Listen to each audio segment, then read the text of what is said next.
Today we're going to talk about cloud and the best practices. And this cloud is not such a thing, there's no such thing as a product. There's things like cloud in a box, things you heard of from Margaret Rimler, things like that.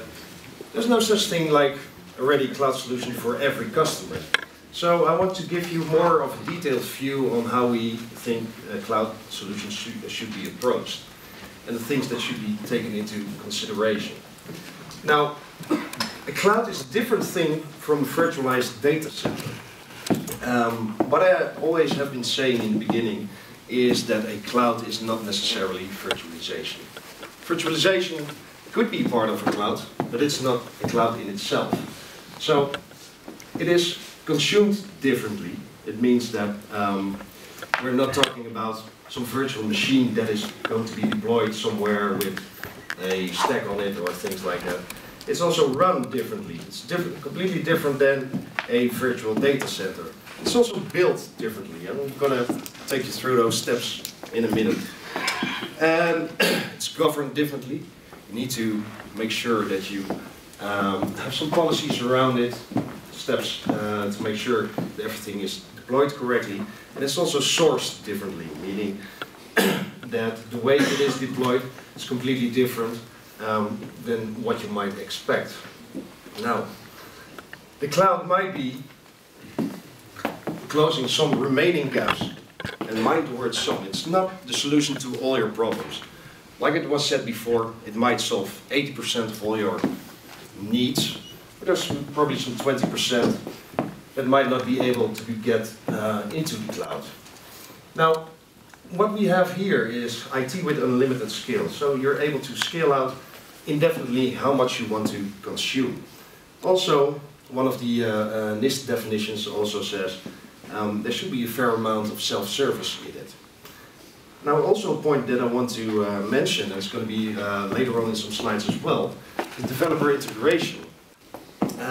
Developers develop usually applications. We have also developers that do other stuff like kernel and stuff like that. But we're talking about application developers here.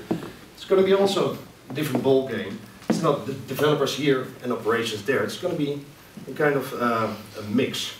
And also the integration with the existing tools and processes needs to be taken into consideration as well. You don't want to throw away your investments that you already made in your environment.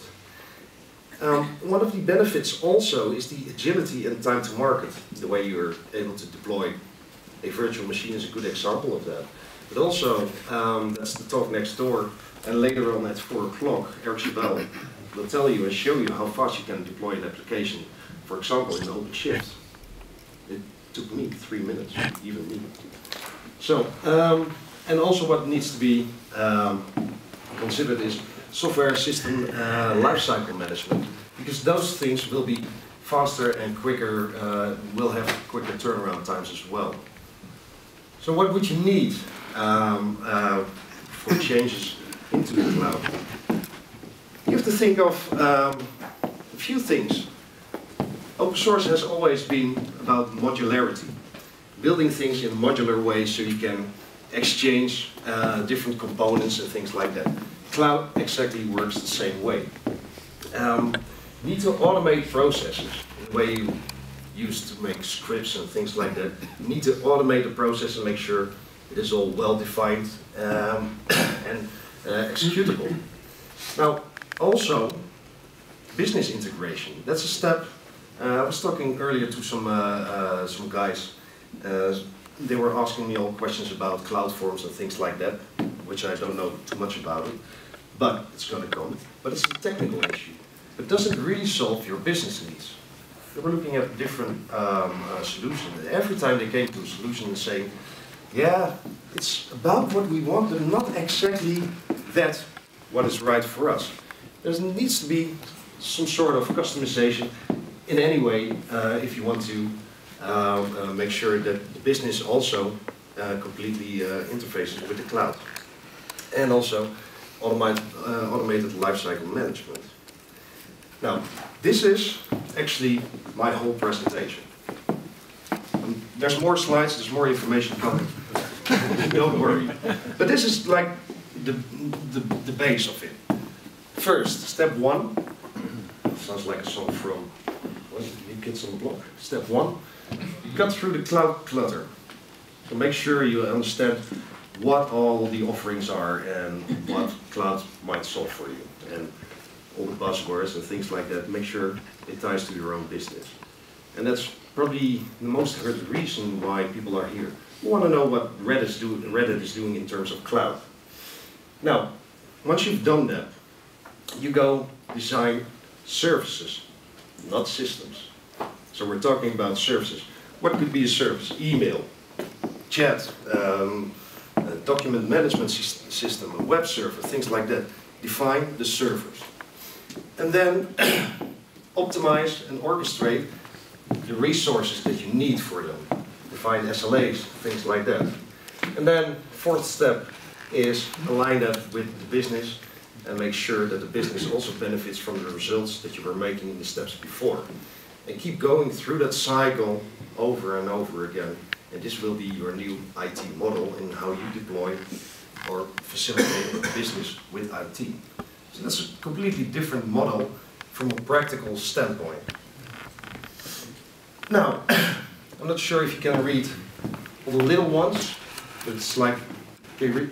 If I'm close enough, I can't read it myself. But probably it says public here, cloud, community, CapEx, OpEx, privacy, SaaS, all those buzzwords. A lot of people come to me and say, well, cloud, that's kind of like a buzzword. I think yes, it is a buzzword, but we're right now on the verge of accepting it as a solution for the future in how we are going to manage our IT environment. So, cloud is a viable option, and it's getting out of the buzzwords pool, so to say. In the first phase, you're going to assess how ready the organization is to accept cloud as a solution to deploy the current IT environment. You're going to define key performance indicators, making sure that it actually addresses the business needs that you have. And also make sure that you have a portfolio overview of your IT environment. Not just, we have a number of servers that serve our email infrastructure and the internet and things like that.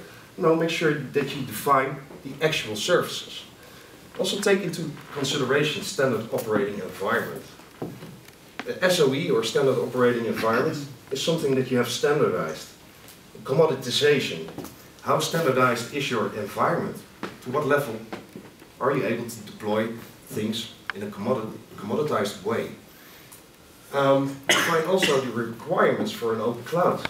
Like it was said this morning, the last thing you want to do is lock yourself into a cloud, because the hardest thing to get out of a closed cloud is to get out. And make sure that you have enough hands-on experience. Also for your admins, also for yourself.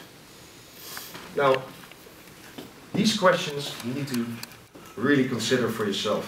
Like standardization. What services can immediately be transferred into a cloud-like deployment? How much virtualization is there? All those kind of things, all the steps you have to consider.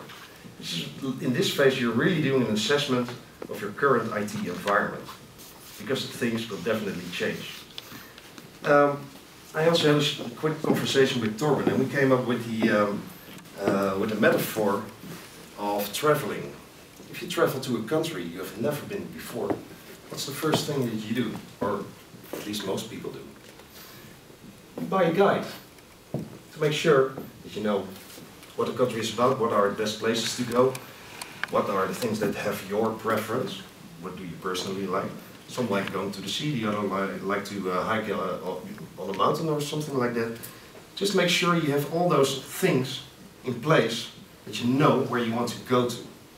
All those things will set something like a baseline of where you are and where you want to go. Now, for example, if you want to define services, that's the first step, but also the SLA around it. well, how are you going to measure it, and what service levels can we agree on with the business, and what do they need? Is it mission critical, or is it just, well, it's a development service? So here's some examples.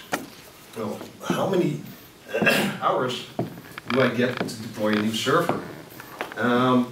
What's the error rate? How many servers are going to be managed by a single admin? I've heard some crazy numbers over here, but yes, it's going to be hundreds, maybe even thousands. Also, reduction in errors caused by misconfiguration. If you make an error in one of the configurations and you're deploying quite a number of services, the error is in all services, right? So you have to be careful about that as well. Now, typical candidates for your application need also to be identified. How open is, or how transparent is the access to the data? What hardware platform do they run on? Is it System Z, or is it on VMware, or is it virtualized?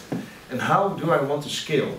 What is the usage pattern, for example, for email users? Do they sit around a lot of PowerPoint presentations and things like that? Do they have big attachments? How we're going to deal with that in a structured way?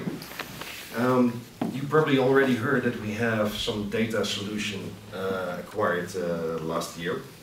It's Cluster. And I think my colleague will tell you a nice story about how it technically works. But it's also in the complete line of thinking of scaling out, making sure that you're able to facilitate the needs that the business has. So the application is like a leading point that defines the service that the business actually needs. Now, the application is what users, of course, use. It should be considered whether it's going to run on-premise, it's going to be hosted. So, what are you going to target? You're going to do nothing? Sometimes, maybe an application can only run in a DOS box. Well, I'd say it's not really cloud ready. Sometimes you might need to replace it. You can run it physical, you can have your private cloud. The hybrid cloud is something that Red Hat advocates. And of course, in a public cloud.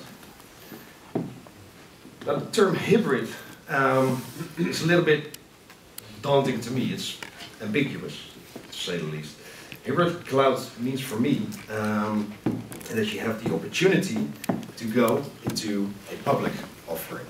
That's the ultimate thing. But a hybrid cloud might also mean that you use it in a hybrid way. I have a private cloud, but I can maybe use another company's cloud to deploy applications, services, whatever you need to do. So make sure that you always use open standards and open cloud to ensure that you have this transferability to do that. And make sure you take that also into your planning phase. So the benefits that you have of step one is that you actually have a roadmap in which you have your clear outline of your current IT and how you're going to make sure that the business needs are met and that you have some certain targets to achieve for the business in order to run smoothly. Because in the end, what we want to do is improve the business, not just keep the systems up and running. Step two, design services, not systems. So, again, it's not about the systems. It's a system that runs the service. It's a service that is used by an application. It's the user that uses the application, but to the user it's just a service, like email. Email is probably one of the best mission-critical examples that you can think of. And it's delivered to many devices. It could be delivered to your mobile, to your tablet, to your desktop, things like that. It's almost, I think I had even email on my television once. So, it's going to be everywhere. It's a service, not a system. The system doesn't matter so much. So in this phase, there's a term that comes across more often within customers and partners that I see. That's called DevOps. It's actually the mixture of operations and developers that need to work together. The developers need to work on an environment which is able to be deployed into production eventually. If the difference between what developers use and what is used in operations is too big, things tend to go a little bit, wrong. And then the operations have to make adjustments to make sure that the application eventually runs. So, design your private cloud services that actually really fit your business instead of looking at what others are doing. It's about you. It's like the guide. It's about you. You can read the whole guide, but you're going to pick out the things that are important to you, not what others do. Make sure you also have templates and standard builds to deploy, because it will make your life easier, not only for production, but also for the developers. Make sure you have a collection of prototypes, policies, things like that, in order to ensure that things are being developed on and deployed into production in a consistent way. This will make your IT a lot more efficient to run. And also map your service levels to the different ways you are deploying. For production, for development, there are obviously different SLAs. So make sure that you think about it in a way that fits everybody's needs. And also, this is typically what people want. A one-touch catalog. They just want a list. I want this number of instances to do my development. I need 1,000 users to be provisioned with whatever service they need. And they want to do that basically in just a few mouse clicks. It says one touch, but it's probably a web page where they have to fill out the stuff and make sure that they get it. Then also define the SLA on how fast they get it. They want 1,000 clustered calculating machines. It's going to take a little longer than a few machines or desktops or something like that. Now, the design elements. There are basically 3 design elements. First, there's the core service package. That's a service you define. Take email, take a content management system and a web server. The supporting services are actually the services around it. How is it going to be within the network? The firewall settings, SL-Linux, security policies, update policies, things like that. And then also the service level option. What service level can I guarantee for this particular service? All these things need to be taken into consideration before you start to work with a cloud. Not during, but before. Because it will outline eventually how you are going to deploy your service within a business environment with a certain policy. If you look at it from a nice graphical point of view, this is actually the summary of the whole thing. You have your service catalog. So there's like a core package for a database or whatever. And you have the supporting services around it. It has to do with compliancy, some security constraints, things like that. And the service level options that people might want to have. If a developer needs a database to make sure that the application is running, has of course a different service level than a database that is running into production. Now, if these things have been designed, we need to agree on a build policy. That's actually the how. How are you going to define it for a user to be built as an instance, or how you want to deploy it, and make sure that it fits the actual needs. And then, how are you going to deploy it? Deployment is, of course, the real technical challenge that you might have, but it needs to be defined beforehand. How are you going to deploy it? On what cluster are you going to deploy it? On what machines? Is it physical? Is it virtual? Or are we going to do it in a public cloud? Things like that. It's all the stuff that you can actually see here. The question is, what does a internal client or maybe an external client need? Some have other needs. So needs are actually differentiated. Now the developer integration, I don't want to spend too much on this slide.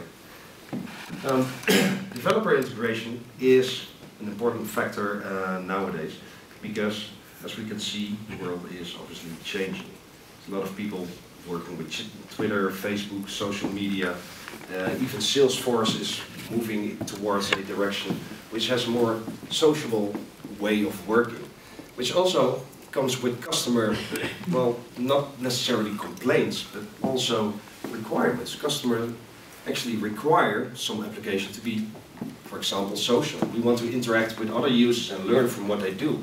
How are you going to facilitate that? Not by jamming in another machine, but you really have to think of all the steps that are required to deliver the service eventually to your customer. Developers need to play really quick with this requirements and build it in quite quickly. It's, for example, what Facebook does. Quickly develop applications. There's short turnaround times, and you suddenly have a chat module where you can, you know, deploy another application within what you see. There's a guy that spoke to me, I think last year, and he was working for a booking company. And he said, well, we are actually deploying 8 times a day a new version of our application into production. It's only small changes. There it is. It's only small changes. Thank you for the example. Here it is. Small changes, but it's actually a very good way of making sure that everything keeps on running, and in the same time you're able to do bigger changes over longer periods of time. And this makes perfect sense to do it in a cloud solution in which developers are also very tight within operations, and that the environment is being deployed in a consistent way. Now, step 3, we're almost there. Orchestrate and optimize your resources. So, what you want to do if you run your service for your customers, you actually want to make sure that the service delivery is effective and efficient. You don't want to spend too much time on doing, you know, the configuration that I used to do like 10 years ago on the Solaris server, making sure that everything, every single file is according to customers' need. But you have to make sure that you can deploy it in a consistent way that fits all customers without too much spending time on custom configurations. You probably have to do it, but it's something you want to make sure it doesn't happen too much. So your runtime is that what runs into production. You need to be able to expand as soon as demand grows. You also need to plan, and I'm not saying you have to do it, because some customers can't do it or are restricted by legislation or something like that. But you have to prepare yourself to go into a public cloud. Even if you don't, it might also mean that you're able to transfer your workload from one vendor to the other. Like Red Hat always is advocating, we are not, of course we want you to buy our products. Of course that's why we are here and why we are doing this. But we're not trying to lock you in. We want you to choose for us. We don't want you to force to use Red Hat products. We want you to choose. That's something that has been what we have been doing for almost 20 years now, and I think we're doing a great job so far. Also, service management processes.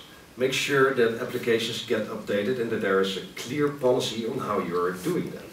If you define that beforehand, it's much easier to keep your applications into sync, to keep your operating systems and all layers that make up your cloud updated on either latest technology, but also, more important, security. Right. So, things to consider. The cloud environment is going to be a more dynamic environment than what you're used to. Not servers that are running for, I don't know, ages, having uptimes of many years, but it's going to be more dynamic. The basics, configuration, change, release, how are you going to address all that? Also, what customers are asking for, resource pools, dynamic workloads, more like a utility, like you're using power or water, things like that. It serves certain needs and people want to have that and want to get built on what they're using in fact. So within the automation, a policy-based automation will actually change the whole environment, how it's going to be run. If you have a defined policy and you're able to automate that policy all the way up to the service, it's going to be more like not a technical way of governing things, but more like in a management way. How are you going to define the service levels and all things underneath it? Now, step 4. This is actually a process of continuous alignment, which needs to happen basically all the time. Because IT is changing, it's not, there's the IT department, there's the users, there's development. It's not going to be like the silos anymore.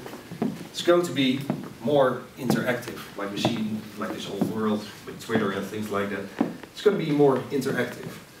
So listen what the business users actually want and try to integrate that, or to listen to that and integrate that in your systems.